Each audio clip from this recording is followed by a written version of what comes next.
Hello guys, आज हम 12th में मैथमेटिक्स इंटीग्रेशन में एक्सरसाइज 7.9 के रिमेनिंग पार्ट को प्रोसीड करेंगे। 7.9 में हम लोगों ने क्वेश्चन देख लिए हैं 1 to 10। हाँ 1 to 10, हाँ 1 to 10 क्वेश्चन हम लोग कवर कर चुके हैं और इसमें हम लोग आज स्टार्ट करेंगे क्वेश्चन 11 ऑनवर्ड से। तो क्वेश्चन नंबर 11 को इंटीग्रेट करना है कि 2 to 3 यानी लोअर लिमिट 2 है, अपर लिमिट 3 है, dx अपान एक्स स्क्वायर माइनस 1। तो गाइज इसमें क्या है, जो हम लोगों ने इनडेफिनिट इंटीग्रल किया है, इंटीग्रेशन सेम एज यूजुअल वैसे ही है, बस क्या है यहाँ पर डेफिनिट इंटीग्रल का पार्ट को हम लोग कवर कर रहे हैं। तो डेफिनिट इंटीग्रल में क्या होता है, लिमिट आती है, लिमिट को अप्लाई करना हम लोग सीख चुके हैं लास्ट एक्सरसाइज में। तो यहाँ पर अब बात आती है कि अगर इस इंटीग्रल में लिखा है फंक्शन, इस यहाँ 1 कर देते हैं और ये dx, अब ये आपको सोचना है कि इसको हम लोग इंटीग्रेट कैसे करेंगे। तो अगर आप याद होगा तो हम लोगों ने जो इंडेफिनिट इंटीग्रल में एक एक्सरसाइज किया था जिसमें पार्शियल फ्रैक्शन यूज़ होता था, तो सबसे पहले तो हम लोग इस फंक्शन को जो लिखा है अलग लिख के 1 अपान एक्स स्क्वायर माइनस 1 को लिख सकते हैं 1 अपान एक्स माइनस 1 एक्स प्लस 1, और इसका पार्शियल फ्रैक्शन करते हैं। तो इसका पार्शियल फ्रैक्शन के लिए क्या लिखेंगे, a upon x minus 1 b upon x plus 1। याद आ रहा होगा कि इस टाइप के क्वेश्चन हम लोग कर चुके हैं। बस वहाँ क्या था, वहाँ पर हमको ये लिमिट नहीं दी होती थी, केवल इसको इंटीग्रेट करना होता था। तो इसी को पहले इंटीग्रेट करना, लिमिट तो बाद में अप्लाई होगी। और ये इंटीग्रेट कैसे किया जाएगा ये हम लोग ऑलरेडी सीख चुके हैं। क्या है, इस फंक्शन को इंटीग्रेट करना था, इस फंक्शन को ब्रेक करके पहले ऐसा बनाया, फिर इसका पार्शियल फ्रैक्शन कर लेते हैं। तो पार्शियल फ्रैक्शन के लिए क्या करते हैं, जो नीचे डिनोमिनेटर में है इसी को पूरी इससे मल्टीप्लाई करते हैं। तो इधर क्या बचेगा 1, यहाँ a x plus 1 plus b x, यहाँ पे मल्टीप्लाई करें माइनस माइनस कटेगा, यहाँ क्या बचेगा x minus 1, x minus 1 plus 1 कटेगा, ये बचेगा। अब क्या करेंगे, अब इसमें पुट करेंगे एक बार x प्लस 1 बराबर 0, तो x बराबर क्या आ जाएगा माइनस 1, ये यहाँ पे पुट कर देते हैं। तो जब x प्लस 1 0 पुट करेंगे तो x प्लस 1 0 पुट किया, ये पोर्शन 0 हो जाएगा, और x की जगह पे क्या पुट कर रहे हैं माइनस 1, तो यहाँ पे आ जाएगा 1 बराबर, ये पोर्शन तो 0 हो गया, और यहाँ पे माइनस 1 तो माइनस का 2b, this implies b is equals to minus 1/2, ये b की वैल्यू आ गई। अब अगेन पुट करते हैं x माइनस 1 बराबर 0, तो x बराबर 1। इस पोर्शन को जब 0 पुट करेंगे तो x माइनस 1 0 पुट करेंगे तो ये वाला पार्ट 0 होगा, तो ये बचेगा x की जगह पे 1 प्लस 1, यानी इधर आ जाएगा 2a और इधर 1, तो दिस इम्प्लाइज a बराबर 1/2। तो ये a की भी वैल्यू आ गई और b की भी वैल्यू आ गई। तो यहाँ पर ये वैल्यू पुट कर देते हैं, a की वैल्यू आई है 1/2 एंड b की वैल्यू आई है माइनस, तो ये माइनस हो जाएगा 1/2, और इस पार्ट को हम लोग रफ कर देते हैं, इसका काम हो गया। तो अब हमें करना क्या था कि हमें इसको इंटीग्रेट करना था, तो इस फंक्शन को हम लोग ऐसे करते करते और ये लिख सकते हैं। तो अब हमें इस फंक्शन को इंटीग्रेट करना है, तो ये हमारा जो फंक्शन बना तो ये क्या आ गया, लिमिट 2 to 3, और इसकी वैल्यू जो निकाले हैं हम लोग ये पुट कर देते हैं, क्या है 1/2 एंड 1/2, तो यहाँ पर आएगा। तो क्यों ना गाइस 1/2 दोनों जगह, तो 1/2 कॉमन ले लेते हैं और उसको इंटीग्रेशन के बाहर कर देते हैं। सब हम लोग कर चुके हैं तो इसीलिए हम डायरेक्ट कर रहे हैं। यहाँ पे आएगा x माइनस 1 माइनस 1 अपान एक्स प्लस 1, और ये ब्रैकेट और ये dx, समझ गए। इसकी वैल्यू पार्शियल फ्रैक्शन से ब्रेक करके हम लोगों ने निकाल लिया। ये लिख सकते थे, इसमें 1/2 दोनों जगह है तो 1/2 को बाहर निकाल लिया, इसको ये लिख सकते हैं। अब इसको इंटीग्रेट करना है तो ये आ जाएगा 1/2 2 to 3, ये आएगा 1 अपान एक्स माइनस 1 dx, और जब इसके पास आएंगे माइनस का 1/2 2 to 3 1 upon x plus 1 and dx। अब इसे इंटीग्रेट कर दिया जाए तो ये आ जाएगा 1/2, और इसका इंटीग्रेशन क्या आएगा, log of mod x minus 1 और limit 2 to 3 minus 1/2 log of, ऐसा करते हैं इस 1/2 को चलो लिखा रहने देते हैं, मॉड x प्लस 1 और लिमिट 2 to 3, यही तो आएगा। तो अब क्या होगा कि इसमें लिमिट अप्लाई करते हैं, तो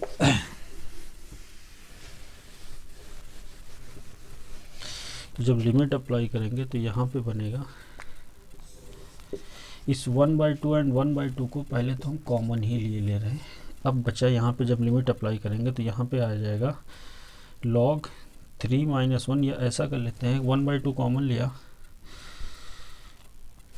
तो ये आ जाएगा कॉमन लिया। अब इसमें लिमिट अप्लाई कर रहे हैं तो ये आएगा log 3, जब यहाँ x की जगह 3 रखेंगे 3 - 1 तो कितना हो जाएगा log 2, और जब 2 रखेंगे तो ये कितना आ जाएगा माइनस log 2 - 1 यानी कि log 1 आएगा।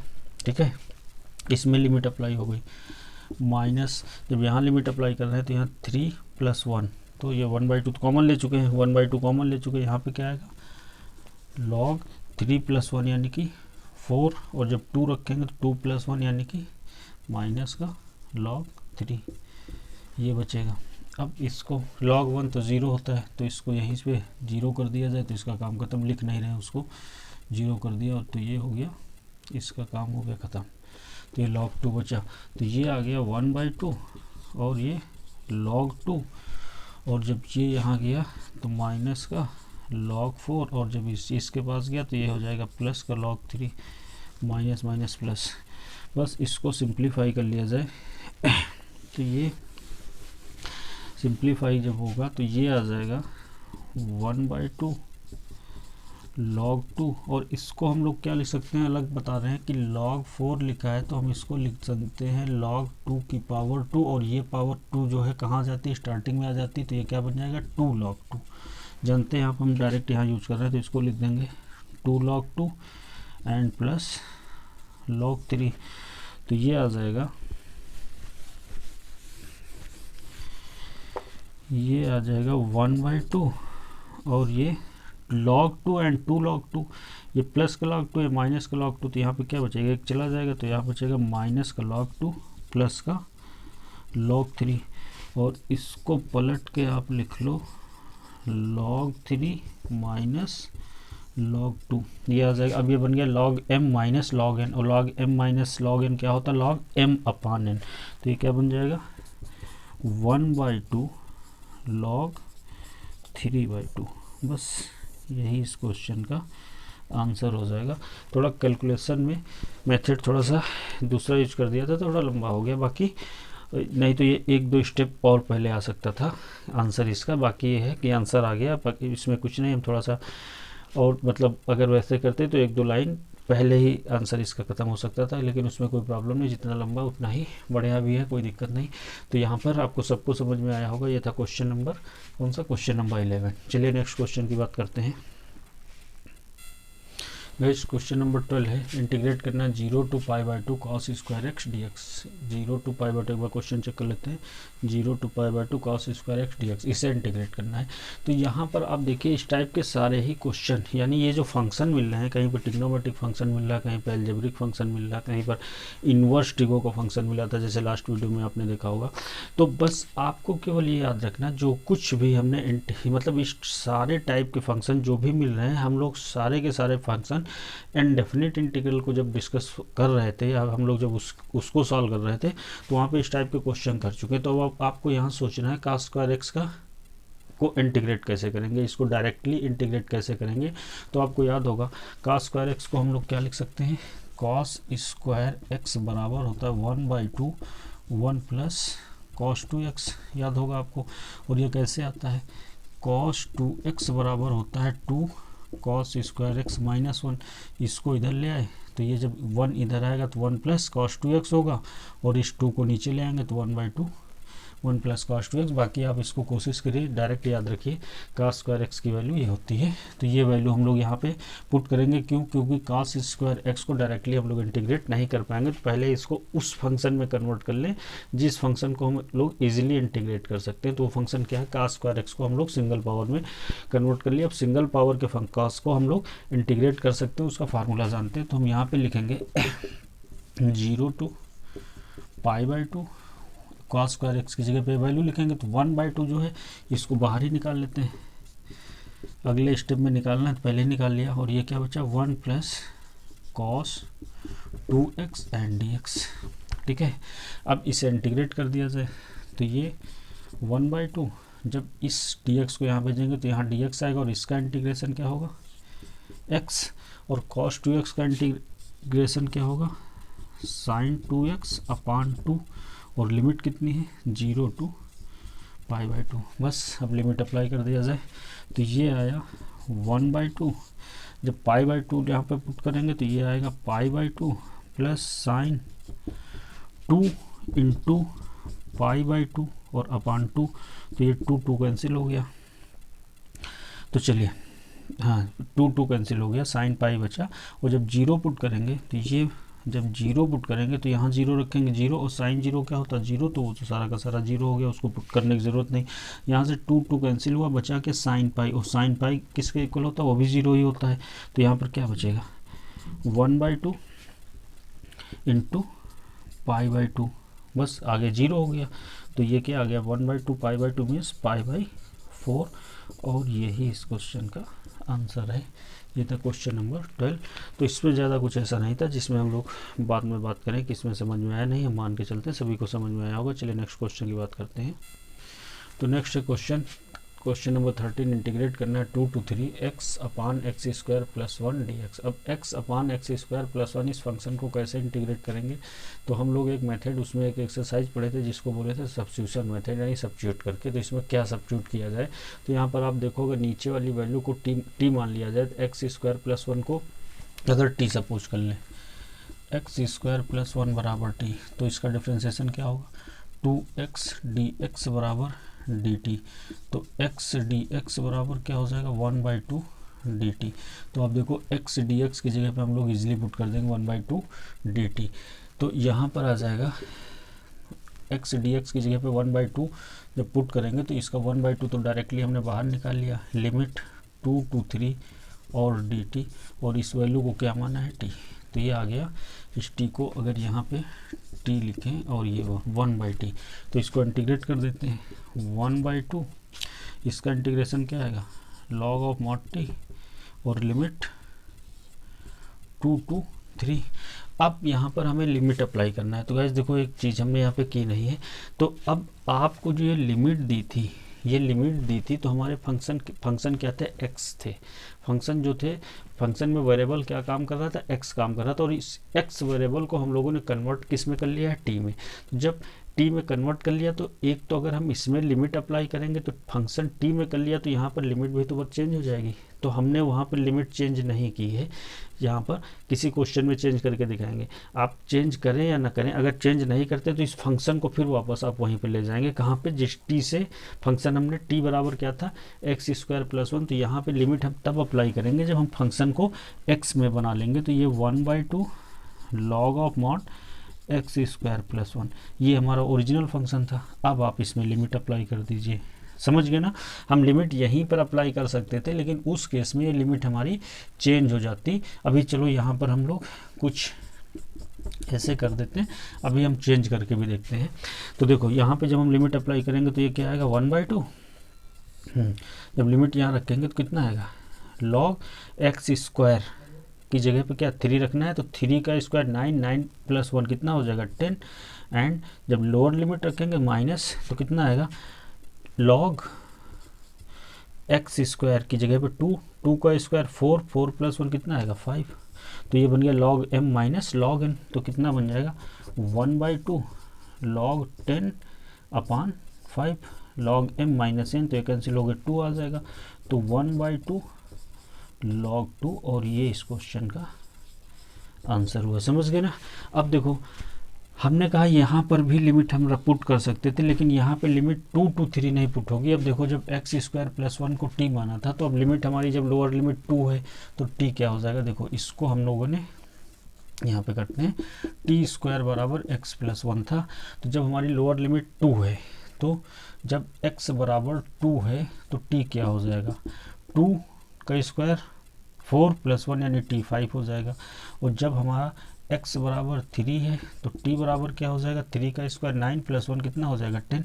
उस केस में तो हमारी जो लिमिट जहाँ पे 2 थी, x बराबर 2 थी, उसके लिए क्या हो गई लिमिट हमारी 5 हो गई, तब यहाँ पे लिमिट चेंज हो जाएगी 5। अब क्वेश्चन हमने पूरा कर दिया है, उसके बाद यहाँ चेंज कर रहे हैं, तो यहाँ लिमिट हो गई 5, और जब x 3 था तो हमारी लिमिट क्या हो गई 10 हो गई। तो अब आप समझते हैं यहाँ पे हम लिमिट डायरेक्ट अप्लाई कर सकते थे, ये 1/2 और लॉग, जब लोअर लिमिट अपर लिमिट रखेंगे कितना आएगा log 10, जब लोअर लिमिट रखेंगे log 5, और बाकी आप देख लीजिए। अब ये क्वेश्चन तुम्हारा यहाँ से यहाँ पहुँच गया, उसके बाद तो सीधे सिंप्लीफाई है ही है। क्लियर है ना, समझ गए ना। तो यहाँ पर ये कर सकते हैं, तो दोनों तरीके से आप कर सकते हैं। तो ये था क्वेश्चन नंबर 13। चलिए नेक्स्ट क्वेश्चन देखते हैं। चलिए स्टूडेंट, नेक्स्ट क्वेश्चन है क्वेश्चन नंबर 14। इंटीग्रेट करना 0 to 1 2x + 3 / 5x² + 1 dx, इसे इंटीग्रेट करना। तो जरा आप याद करिए, हम लोगों ने एक एक्सरसाइज डिस्कस किया था 7.4 या 7.5 को एक्सरसाइज थी, जिसमें क्या था, परफेक्ट स्क्वायर या कंप्लीटिंग द स्क्वायर वाला चैप्टर था, उसमें हम लोगों ने ये काम किया था। तो वहाँ पर देखो कैसे कर रहे थे, तो आपको तैयार होगा, आप वो पीछे पढ़ चुके हैं, याद आ जाएगा। बाकी आप देखिए हम लोग इसमें क्या कर सकते हैं। तो आप इसमें एक काम ये करिए कि अगर इस वैल्यू को हम लोग यहाँ पर पुट अप कर दें, नीचे वाली वैल्यू को अगर 2x t मान लें, चलो डायरेक्ट ऐसा कर देते हैं, इसको अलग अलग कर देते हैं। तो हम लोग इसको लिख सकते हैं 0 to 1 2x / 5x² + 1 dx, split कर लिया। और ये 0 to 1 3, तो 3 को बाहर कर दिया, 1/5x² + 1 dx, इसे इंटीग्रेट करना है। तो अब यहाँ तो डायरेक्ट इंटीग्रेट हो जाएगा। क्या डायरेक्ट इंटीग्रेट हो जाएगा, देखो जरा, नीचे वाली वैल्यू को अगर हमने t मान लिया, सपोज 5x² + 1 बराबर t, तो इसको डिफ्रेंशिएट करते कितना हो जाएगा, 10x dx बराबर dt। तो अब देखो हमें 2x dx है और यहाँ 10x dx है, तो हमने यहाँ पे इसको लिख सकते हैं 5 × 2x dx बराबर dt लिख सकते हैं ना। 10x था तो 5 × 2 यानी 10, 5 2 = 10, तो हमने 10 को ब्रेक कर लिया 5 × तो अब हमें इतने की ज़रूरत है, तो इस 5 को उधर भेज दिया जाए। तो 2x dx बराबर 1/5 dt, समझ गए ना। तो इस वैल्यू को तो हम यहाँ पे यूज कर देंगे, 2x dx की जगह पे क्या पुट करेंगे, 1/5 dt। तो यहाँ पर आ जाएगा वो, इसका 1/5 बाहर निकाल रहे हैं, dx इसकी जगह पे 1/5 dt पुट करेंगे, तो उसका 1/5 बाहर निकाल लेते हैं, 1/5 0 to 1, और ये आया 1/, और इसको t माने, t एंड ये dt, ठीक है। यहाँ पर प्लस इसको इंटीग्रेट करने के लिए देखो ये लिखा है 0 to 1, और इस फंक्शन को अब अगर ध्यान से देखो, इसको लिख सकते हैं √5 × x का होल स्क्वायर + 1 का मतलब 1² × dx, ये लिखा है ऐसे। अब इस फंक्शन में इसको भी ज़रा डायरेक्ट इंटीग्रेट करने के लिए पहले क्या करना है, पहले इसको भी कन्वर्ट करते हैं। तो ज़रा इसमें अगर इस फंक्शन को √5x को हमने सपोज कर लिया t, अब यहाँ t ऑलरेडी मान चुके हैं, तो t नाम बदल दिया जाए, कुछ और लिख लेते हैं, सपोज हमने k मान लिया, तो ये क्या आ जाएगा, √5 dx बराबर dk, ठीक है। तो dx बराबर क्या हो जाएगा, 1/√5 × dk। तो ये dx की जगह पे हम लोग यहाँ पे ये पुट कर सकते हैं, तो ये आ जाएगा, ये वैल्यू यहीं पे पहले लिख रहे हैं, देखो 3 तो है ही है, इसको हमने क्या मान लिया है, इसको √5x को क्या मान लिया है, k मान लिया है। तो ये आ जाएगा 0 to 1 इसको k मान लिया, तो ये आ जाएगा k² एंड +1, और dx की जगह पे 1/√5 dk, तो 1/√5 को तो का √5 बाहर निकाल लिया, 1/√5 एंड ये dk, और ये क्या है 1/5 0 to 1/t × dt। अब इसे इंटीग्रेट कर दिया जाए। एक चीज़ आप यहाँ पे ध्यान देना, हमने लिमिट कहीं पर भी चेंज नहीं की है, तो ना लिमिट यहाँ चेंज की है, ना हमने लिमिट यहाँ चेंज की है। तो हम जब लिमिट अप्लाई करेंगे तो वापस जब उसी फंक्शन में आएंगे, क्यों, क्योंकि ये दोनों लिमिट किस में है, जब फंक्शन हमारा x में था, यहाँ पे फंक्शन हमने t में कन्वर्ट कर लिया, यहाँ पे फंक्शन क्या बना लिया, k बना लिया। तो लिमिट हम इस फंक्शन में ना यूज करके हम वापस जब इसको k से x में जाएंगे, t से x में जाएंगे, तब हम वहाँ पे यूज करेंगे। और बाकी मेथड आप जानते हो, अभी इससे पहले क्वेश्चन हमने दोनों मेथड से कर दिया है, इसमें कोई कंफ्यूज होने की ज़रूरत नहीं है। ये सब आप जब खुद करने लगेंगे तो सब खेल हो जाएगा। 1/5 यहाँ इसका integration log of mod t, और लिमिट क्या है 0 to 1, यहाँ पे 3/√5 एंड इसका इंटीग्रेशन क्या होता है, देखो भाई वैसे तो आपको याद होगा, अगर आप भूल रहे हैं तो हम आपको एक बार याद दिला दें, 1/x² प्लस a² dx उस टाइप का लिखे, यानी कि वेरिएबल का स्क्वायर प्लस कांस्टेंट का स्क्वायर। ये हमारा वेरिएबल है, डी के वेरिएबल है और ये कांस्टेंट का स्क्वायर, यानी 1 का मतलब 1 स्क्वायर लिख सकते हैं। तो इसका इंटीग्रेशन क्या होता है, 1/a tan इनवर्स x/a। तो ये इंटीग्रेशन होता है। तो इसका इंटीग्रेशन क्या होगा, a मीन्स कांस्टेंट है, तो 1/1 यानी वो ज़रूरत नहीं लिखने की, तो क्या आएगा tan इनवर्स x यानी कि वेरिएबल, k/a मतलब 1 है, तो उसको लिखें या ना लिखें ये, और लिमिट क्या आ जाएगी 0 to 1। ठीक है, अब कुछ पार्ट हम लोग रफ भी कर सकते हैं, क्योंकि यहाँ पे t किसको माना है वो रखना है, तो ये t माना है तो इसको हटा दिया जाए, और यहाँ पे हम लोग k किसे माने हैं इसको रोक लिया जाए, बाकी ये सब हटा देते हैं, इसकी ज़रूरत नहीं है, और ये सब हटा देते हैं।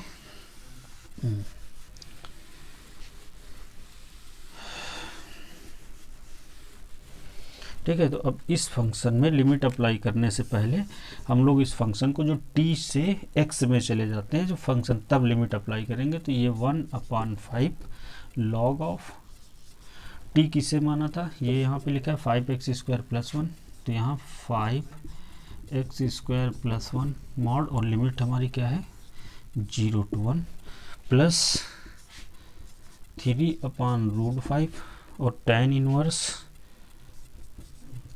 के किसे माना था √5x, और लिमिट हमारी कितनी है 0 to 1। बस अब लिमिट अप्लाई कर दीजिए, तो ये आ जाएगा 1/5, और यहाँ क्या बचेगा, जब 1 रखेंगे तो 1, तो ये 1 का स्क्वायर 1, तो 5 × 1 5, 5 + 1 6, यानी कि ये बचेगा log 6, और जब यहाँ 0 रखेंगे तो 5 × 0 0 हो जाएगा, तो क्या बचेगा log 1, तो माइनस का log 1, और log 1 क्या होता है 0 होता है, तो उसको हम लोग लिखें या ना लिखें, तो डायरेक्ट समझ गए ना। यहाँ पर क्या किया, जब 1 पुट किया तो 1 का स्क्वायर तो 1 होता है, तो 5 + 1 log 6, जब 0 पुट करेंगे तो यहाँ 0, तो ये पोर्शन 0 होगा, बचेगा log 1, और log 1 की वैल्यू क्या होती है 0 होती है, तो हम उसको भी नहीं लिख रहे, तो यहाँ पर ये लिमिट इतनी आई। जब इसके पास गए तो 3√5, जब tan इनवर्स x की जगह पे 1 पुट करेंगे तो क्या आएगा tan इनवर्स √5, और जब 0 पुट करेंगे tan इनवर्स 0 भी 0 होता है, तो ये वैल्यू क्या हो जाएगी 0 हो जाएगी। तो आई थिंक यही हमारा आंसर होगा, यही हमारा आंसर है इस क्वेश्चन का। क्या आया है 1/5 log x, 1/5, इससे पहले रफ कर दिया जाए, तो 1/5, और इसको थोड़ा सा करीब लिख लिया जाए, 1/5 log 6 प्लस 3/√5 tan इनवर्स 5, ये हमारे क्वेश्चन का आंसर है। ये था क्वेश्चन नंबर 14। समझ में आया, इस क्वेश्चन में भी कुछ नहीं था, क्वेश्चन वैसे ही था, बस बाकी इंटीग्रेट करने के लिए जो प्रोसेस था वो लंबा भी नहीं था। ये सब प्रोसेस हम लोग उसमें बहुत डिटेल में कर चुके हैं, और ये इंटीग्रेशन जैसे कैसे किया गया ये सब हम ये मान के चलते सबको आता होगा, क्योंकि सब लोग तैयार कर रहे होंगे, और क्योंकि वो एक एक्सरसाइज हुआ करती थी जहाँ पर हम लोग वहाँ पे सॉल्व किए थे, और उसी एक्सरसाइज में वहाँ तो और बड़े क्वेश्चन होते थे, एक छोटा सा क्वेश्चन था, इस टाइप के हम लोग बहुत सारे क्वेश्चन किए हैं। तो ये था क्वेश्चन नंबर 14, क्लियर हुआ। चलिए नेक्स्ट क्वेश्चन की बात करते हैं।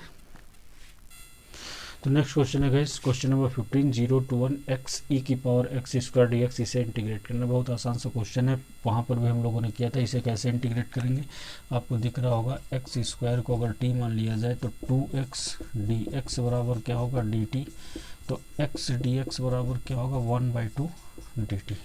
तो x dx की जगह पे क्या पुट कर देंगे, x dx की जगह पे 1/2 dt, तो पुट करते हैं 1/2 dt का 1/2 बाहर निकाल लिया, 0 to 1, और e⁻x² को क्या मान लिया है t मान लिया है, एंड यहाँ पे क्या आ गया dt। अब यह लिमिट भी x² बराबर t, जब x बराबर, देखो लिमिट भी चेंज कर देते हैं, जब x बराबर 0 है तो t बराबर क्या होगा 0, x बराबर लोअर लिमिट 0 है तो t बराबर 0, जब x बराबर 1 है जब x बराबर 1 है तो t बराबर क्या होगा 1, यानी 1 का स्क्वायर 1, तो लिमिट वही रहेगी। तो लिमिट भी हम लोग चाहे यहीं पे लिमिट यूज कर सकते हैं। तो ये 1/2, तो इसका इंटीग्रेशन क्या होगा e की पावर t और लिमिट 0 to 1, लिमिट अप्लाई कर दो 1/2, तो यहाँ पे e की पावर t की जगह पे 1 माइनस e की पावर 0, तो ये आ जाएगा 1/2 e की पावर 1 मतलब e, और e की पावर 0 क्या होगा 1। बस यही इस क्वेश्चन का आंसर है। यहाँ पे समझ गए ना, यहाँ पे हमने लिमिट अप्लाई कर दिया। हम दोनों तरीके से आपको बता रहे हैं, कहीं पर लिमिट चेंज कर रहे हैं, कहीं पर लिमिट नहीं चेंज कर रहे हैं, जिससे अच्छी तरीके से कॉन्सेप्ट क्लियर हो जाए। तो ये था क्वेश्चन नंबर 15। तो गाइस अभी इस एक्सरसाइज में अभी क्वेश्चन बचे हैं कुछ, तो हम लोग उसको नेक्स्ट पार्ट में कवर करते हैं। और ये मान के चलते हैं कि ये वीडियो आपको पसंद जरूर आएगा जब आप इसको देखेंगे। इसके फर्स्ट पार्ट को अगर आपने नहीं देखा है तो आप वहाँ से पहले देखिए, पहले उस वीडियो को देखिए, फिर हम लोग इस पर आएंगे। तो और इसकी जो एक्सरसाइज 7.1 एक्सरसाइज का उसका एक इंडिविजुअल वीडियो हमने 2 पार्ट में अपलोड किया है। अगर उसको नहीं तैयार किया, जो डेफिनेट इंटीग्रल को इंटीग्रेट किया है as a limit of sum method से, तो हम लोग वहाँ से प्रोसेस शुरू हो रहा है इंडेफिनेट इंटीग्रल को इंटीग्रेट करने के लिए। ये थी उस एक्सरसाइज में, यानी कि एनसीईआरटी बुक में 7.1 यानी सेकेंड एक्सरसाइज थी उस टॉपिक की। और सेकेंड एक्सरसाइज भी लगभग कंप्लीट होने वाली है। 2-4-5 क्वेश्चन और बचे, जो नेक्स्ट वीडियो में हम लोग इसको कवर करते हैं। बाकी अच्छा और इंटरेस्टिंग पार्ट है, अच्छा और इंटरेस्टिंग टॉपिक है डेफिनेट इंटीग्रल, क्योंकि इस डेफिनेट इंटीग्रल से जो अगला चैप्टर है कि एप्लीकेशन ऑफ जो डेरिवेटिव यानी एप्लीकेशन ऑफ इंटीग्रल जो हम लोगों को करना है, तो पूरा का पूरा कॉन्सेप्ट डेफिनेट इंटीग्रल की वहाँ पर चलेगा, एरिया हम लोग वहाँ पर निकालेंगे। तो ये अच्छा टॉपिक है, आप इसको तैयार करिए डेफिनेट इंटीग्रल को। तो ये आप इसको तैयार करिए। हम लोग मिलते हैं नेक्स्ट वीडियो में। Thanks for watching, thank you.